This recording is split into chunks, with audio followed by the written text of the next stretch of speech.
ఉన్న నీవు ఈ భువిపైకి వచ్చావు ఎందుకు నీవు? దేవునిలో ఉన్న నీవు ఈ భువిపైకి వచ్చావు ఎందుకు నీవు?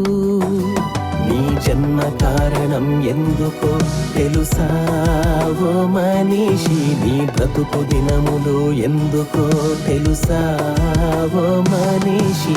దేవునిలో ఉన్న నీవు ఈ భువిపైకి వచ్చావు ఎందుకు నీవు? నీ జన్మ కారణం ఎందుకో తెలుసా ఓ మనిషి? నీ బ్రతుకు దినములు ఎందుకో తెలుసా ఓ మనిషి?